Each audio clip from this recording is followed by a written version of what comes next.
Hello everyone, Shadefire here, and welcome to episode 1 of Let's Play Stalker, Clear Sky. This is the second of the 3 Stalker games, and it is a prequel rather than a sequel to the original game, Shadow of Chernobyl, taking place sometime before the beginning of that game. Now this is often considered the worst of the 3 games, as it should be. Not to say that it's a terrible game on its own, but in comparison to the other 2, it's just not nearly as good. This is part of the reason I wanted to take a run-through of this game. That, and it is the shortest Stalker, so I won't be going on for 30 to 40 episodes. Now, this isn't going to be a 100% run. I'm going to be kind of focusing on the important stuff, so don't get all upset if I miss out a stash that you know is there or whatever. In fact, if I do miss something and you want to show it off, feel free to put up a video as a video response to this. You might notice that I'm using Clear Sky Complete. This is a huge graphical and atmospheric overhaul for the main game, but it doesn't actually change any of the gameplay mechanics or add in stuff that wasn't there to begin with. We're just going to jump in. We're going to be playing on Stalker difficulty simply because it's easy enough to die in this game without me dying every 2 seconds and having to load.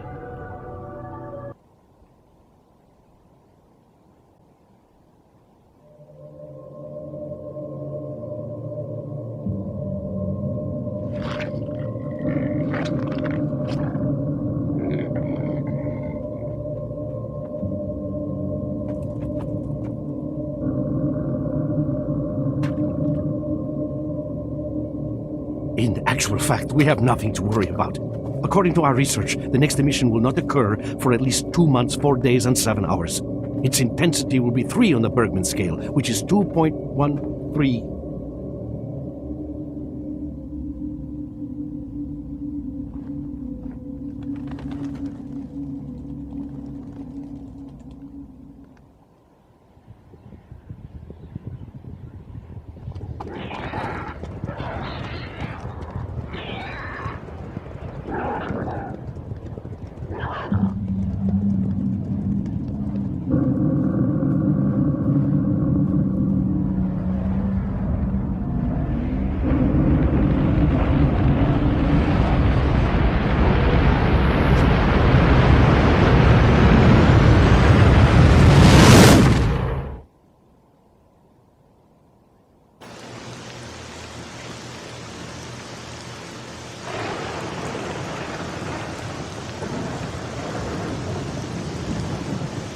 Without going into detail, I must say I have never seen anything like this before.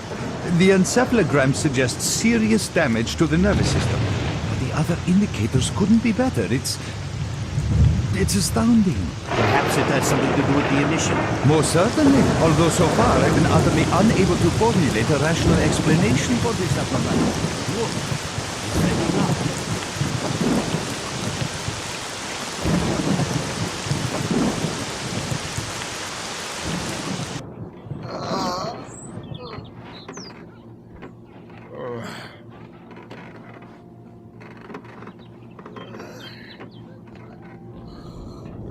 You're awake.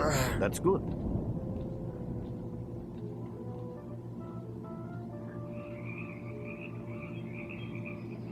Welcome back to the world of the living, Stalker. How are you feeling? Do you remember what happened to you?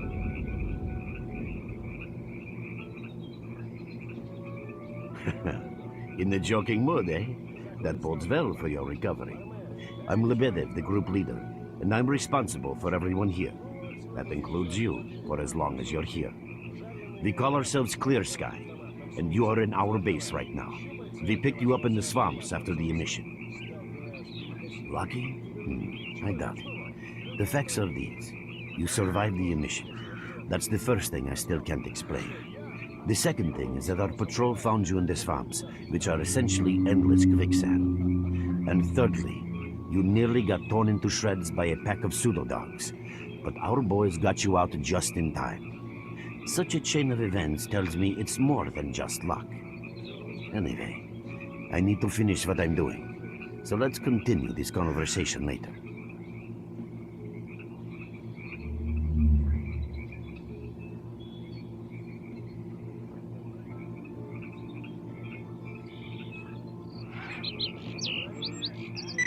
And with that, we're finally given control.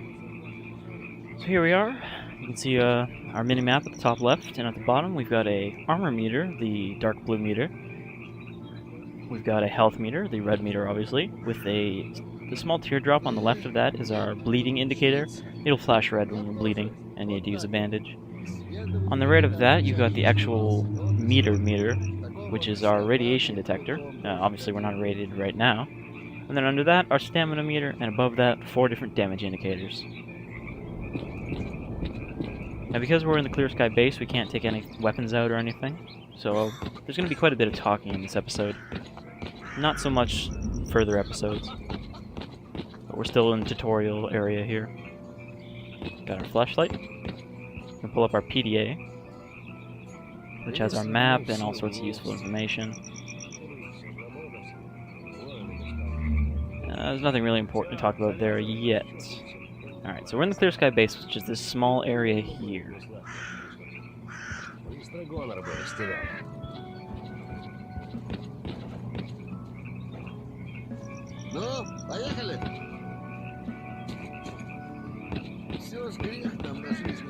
You can see we've got the red indicator on our minimap for our current main quest. Welcome back from the afterworld. Hello, Merc. You became quite a legend while you were out of it. Even you wouldn't believe some of the rumors I've heard. Anyways, here's a drink on the house for a lucky son of a gun. It should help you relax and tell me about your adventures, because I'm just dying of curiosity. Well then, you drink and I'll tell you about this place. It used to be pretty quiet here. We had the paths worked out, the right places explored, and the approach covered. Of course, the swamps ain't exactly spring break material, but it wasn't too bad either. Yeah, it wasn't too bad until the last emission, the biggest we've ever seen. These days our boys pray both to God and the devil before going out of the base, because getting back alive is a miracle in its own right. But we're managing to hold it together, because our guys ain't here for loot, they're fighting for a cause. I was collecting bottles one after another and they let me here. I'm kidding, man. Truth is, there was no place for me in that other world. He didn't want me. In the end, I came here. First to the zone, and then to Clear Sky. The guys here are alright, and I'm needed here. They come back here after a mission, I go and have a drink, tell a few dirty jokes, and my job is done. Simple, but effective. By the way, they call me Cold around here. In our base, as you can see, it's a small, sinking farmstead in the middle of romantic, endless swamps. I couldn't tell you where it is exactly, but it's the last place in the zone where you can meet real people. Guys who won't screw you, stab you in the back, or let you bleed to death to save a med kit. You know why you've never heard of it? Because too many people want to know about it, and the fewer that do, the better. Lebedev is our leader. The man is a rock if ever I've seen one. He's the glue that holds our whole group together. Then there's Binpolev, Professor Binpolev. He's like a walking encyclopedia and a calculator in one. Knows more about the zone than... well, anyway. Our technician's called Gray, and he can make you a rifle out of an empty can with ammo to boot. He could use some spares, but apart from that. And finally we have Suslov. He's a trader, but he ain't like the others of his trade. He won't try to rip you off or screw you. Colt, he knows what stalkers go through to get their loot, and I he need to respects see that. it. Well, brother, if Lebedev says he needs to see you, that ain't up for a discussion. Go on, I'll catch you later. Stop by for a chat anytime. This place is so boring. Now, we're not going to listen to everybody talk because a lot of characters are pretty chatty. But after this episode, I'm going to mostly skip through dialogue, so if you want to read it, just I'll give you a second to pause it. Now, for those of you unfamiliar with the setting of Stalker, this takes place within the 30-kilometer zone of alienation around the Chernobyl nuclear power plant, which of course blew up in the 80s and saturated the area with radiation. Now, in the Stalker universe, a second fictional explosion took place about 10 years after that, and afterwards, a bunch of mutants and anomalies started appearing. loosely based on Roadside Picnic, except it's not caused by aliens. Roadside Picnic is, of course, a book by, I think, Andrei and Boris Strugatsky. It's a very famous Russian book, but you may not have heard of it. It's pretty old. Even though I think I've mentioned it multiple times now. Alright, so Lebedev wants to talk to us. I always get lost trying to get back to Lebedev. He is in here. Yeah.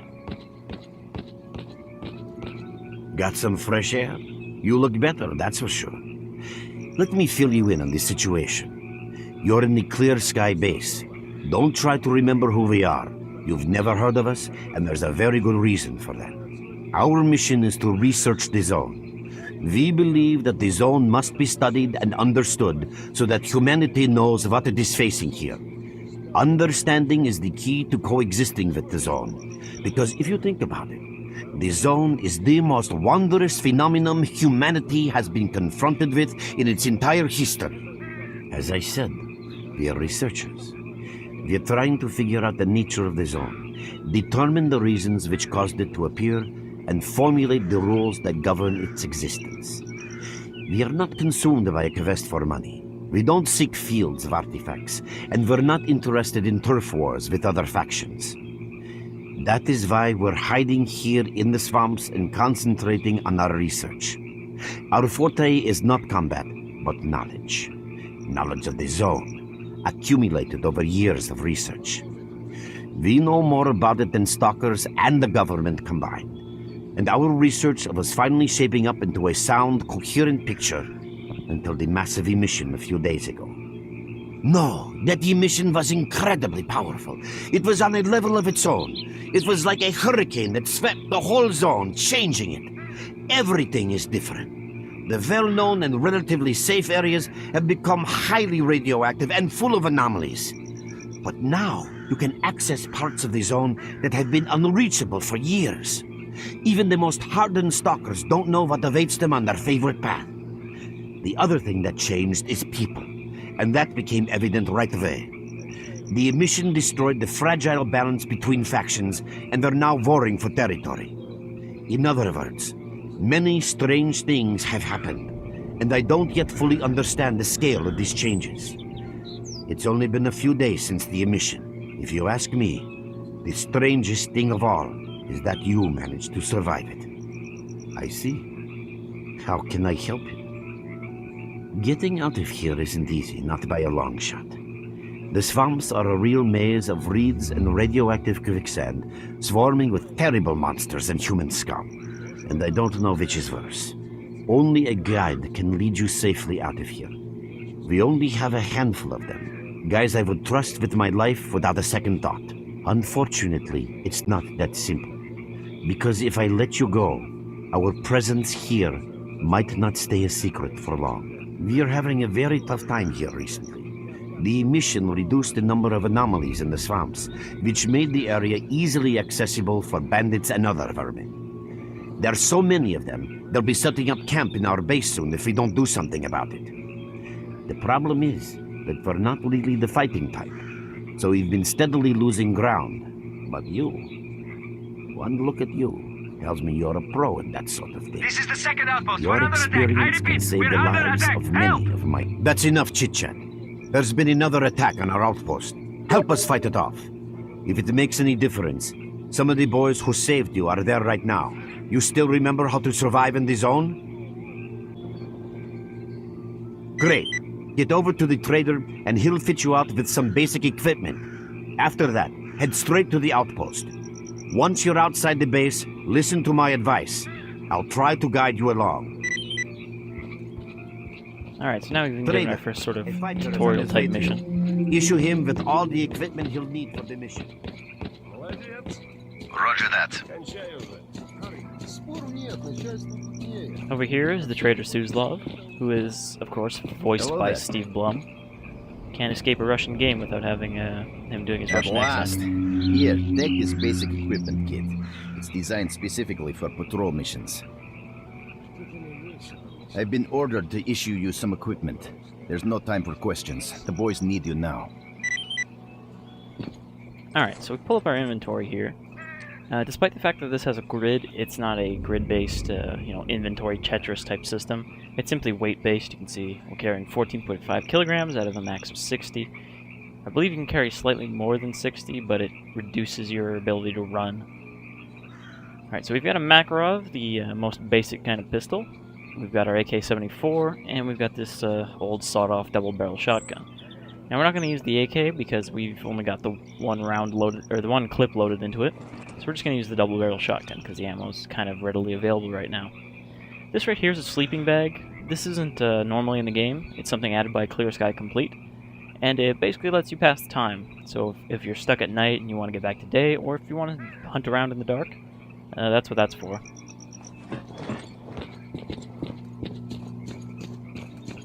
We talk to this guy. Stalker, what do you want?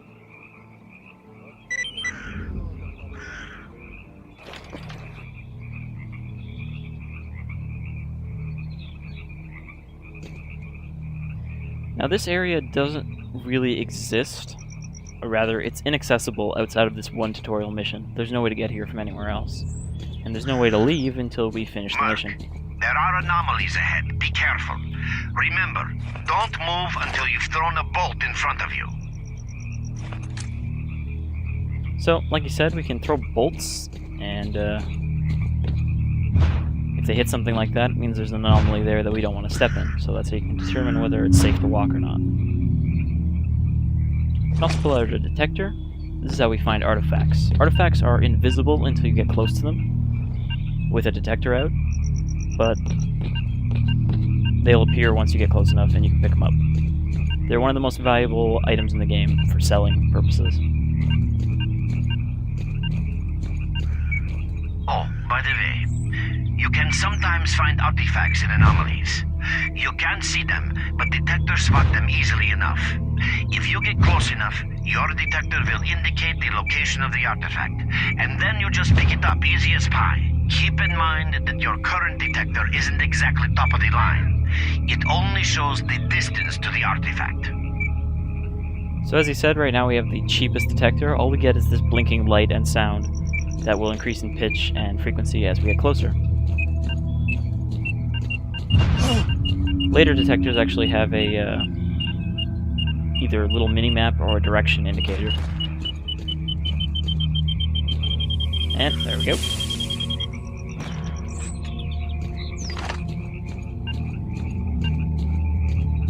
Now, one of the main things you might notice if you've played this game at all is that the Clear Sky Complete mod kind of replaces all the weapon models and sounds with better ones that are more accurate to the real-life depictions. It also changes all the names to their actual names.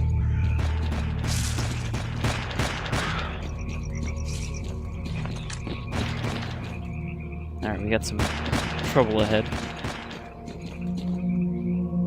There's one Clear Sky guy trapped up in that tower.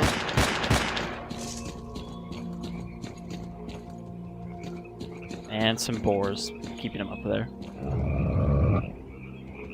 Boars are one of the most common types of mutants. Run for the tower! The monsters can't get you there! He tells us to run for the tower, but honestly, we could just take this boar out.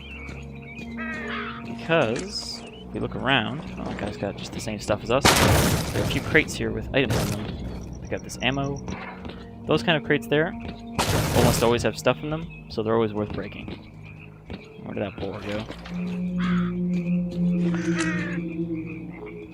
These ones too. You can see they sometimes have more stuff in them than they can physically actually contain. A bunch of buckshot and some bandages.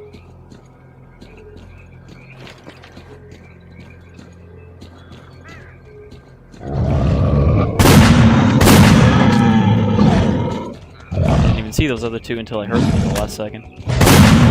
Attention all fighters. Any mission is approaching. Get to cover now!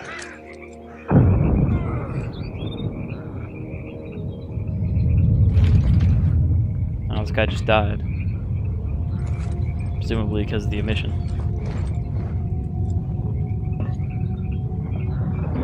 Now, you can try to run back to the base. It tells you have 6 minutes, but honestly, you may get a couple steps before this happens.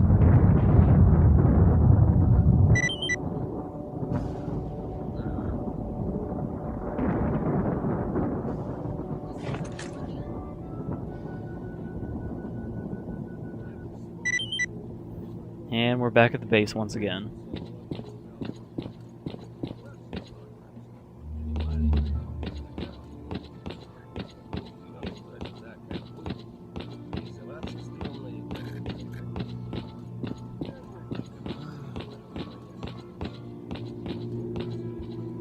You survived the emission again. I'm not even that surprised.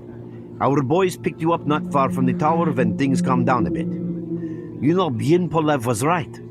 You defy scientific explanation. He believes that you acquired some, let's say, unusual abilities, which help you survive anomalous activity that would literally tear anyone else down to atoms. Also, it looks like something is increasing your body's performance in several areas, to the point where our monitoring equipment goes off the scale. Wait. Don't get too excited. There's always a fly in the ointment. Every emission harms your nervous system, and if this continues, you will die. A normal emission is the release of energy accumulated in the zone. A discharge, if you like. But what's happening now is completely different. In my opinion, the increasing regularity of these emissions is the zone's response to some sort of serious threat, akin to the response provided by a human immune system. It is difficult to rationally explain coexistence between humans and the zone. The zone tolerates us in some areas and forbids us from going to others. Whatever is beyond the scorcher and further towards the center of the zone is taboo, a place where stalkers are not supposed to set foot. I think that recent events in the zone are related to the fact that someone broke that taboo and made it past the brain scorcher. It's hard to say. To answer that question, I would need to know what's in the center of the zone. Some say the monolith, others say the Vishkrata. The more unpretentious ones dream about fields of rare artifacts. I was at the power plant myself, a young specialist at the time, but I don't know what's there now.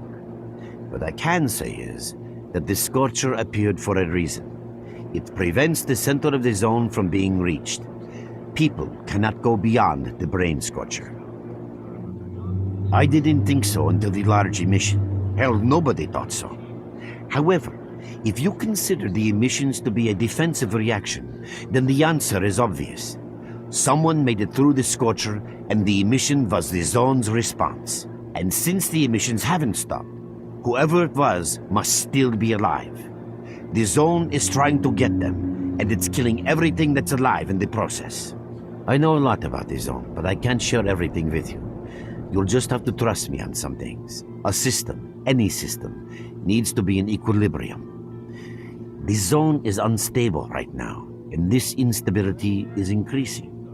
If the constant emissions aren't stopped, the zone will become so unstable that a new disaster will occur. Which brings us to what Clear Sky is doing. We are trying to prevent that disaster. You're right, but we do know how to prevent a disaster and stop the emissions, and that means something. We have to find out who was in the center of the zone and stop them at any price. There's a strange connection between you and the zone. On the one hand, every new emission gradually kills you. On the other hand, you survive in situations where others don't stand a chance. My gut feeling tells me that your abilities, your gift, your curse, call it what you will, they mean you can get through places that others wouldn't even dream of. And at the moment, we need to act very quickly. I knew you'd ask that. The answer is simple. If the emissions aren't stopped, your nervous system will burn out and you'll die. Help us and you'll save yourself. Now this may sound like a line from a corny movie, but you really don't have a choice. Unfortunately, yes. So, will you help us? Now this is pretty much a but thou must kind of choice, so we'll just say yes to skip the extra Then steps. listen carefully. We have made use of all our contacts and connections in the zone. As a result, we know that a certain stalker at the cordon was asking Sidorovich about some very strange components. That's all we have for the moment. But it's a lead. Through the swamps, of course, how else? But remember what I said.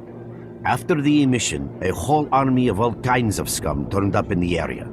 Now they control almost everything. We are under siege, and I'm not exaggerating one bit. So before we can help you get to the cordon, we have to regain control of the swamps. And with your help, I think we should be able to do it. Alright, so now we've got our long-term goal to stop the emissions so we don't die, and our short-term goal, which is to escape the swamps by helping clear sky. Nimble here is a recurring character. He's in all 3 Stalker games, despite the fact that he can die in any of them. I'm not really sure how. Anyhow, he's just trying to give us tutorial information, but we don't need it. And now we're past the first stage of the tutorial and into the second larger stage. Now we've got a few people we need to talk to first. You're with us again? Oh, welcome, guest from foreign lands. What come you with? A bursting purse? Or prized exotic wonders? Yeah, I heard your story. I reckon the main thing is that you're still alive. Stuff is easy enough to replace, so long as the zone is kind to you.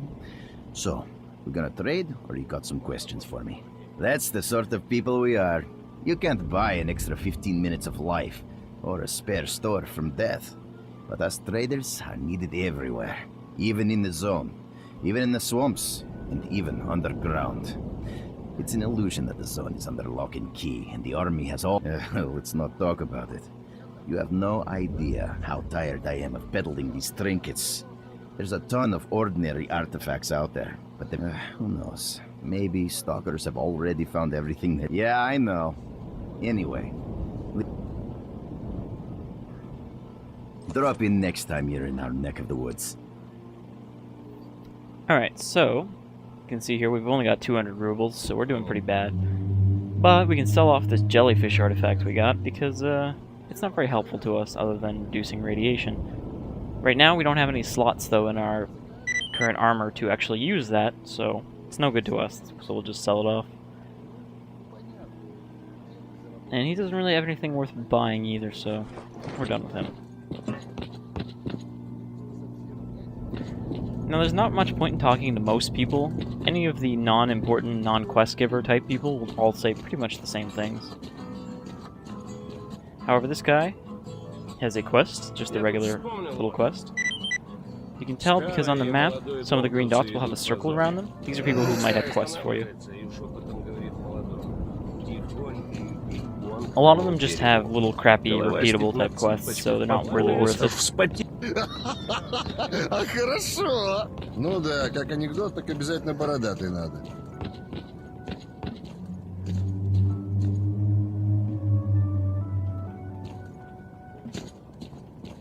Guy's in the way, he won't let me get past. There we go. I repair faults in hardware, not in its owner's arms. What's up? See for yourself. There's hardly any equipment. It's like life after a nuclear war. Yeah, there ain't much to get excited about around here. Not like the GAR, nothing special. I repair and upgrade weapons and suit. So just like Suzlov, Gray is complaining that there's not really anything out here in the swamps for him. And he wants us to find some information about different stuff. That's because he's a technician. These are a new type of... To be a good shooter, get your gun talking at the right time. A new type of merchant added with Clear Sky. Basically, they allow you to repair stuff, and also upgrade it.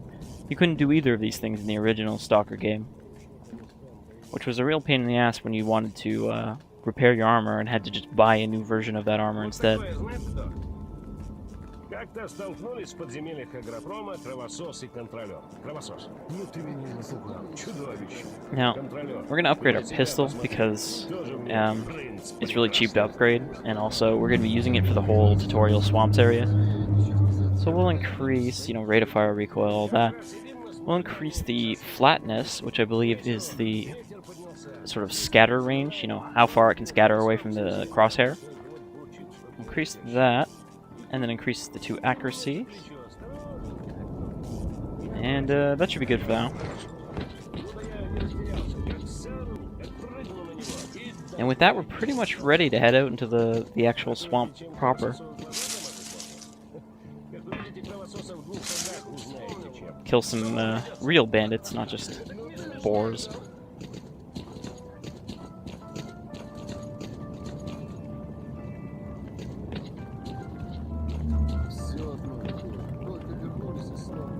Until then, I've been Shadefire, this was episode 1 of Stalker Clear Sky, and I hope you join me next time.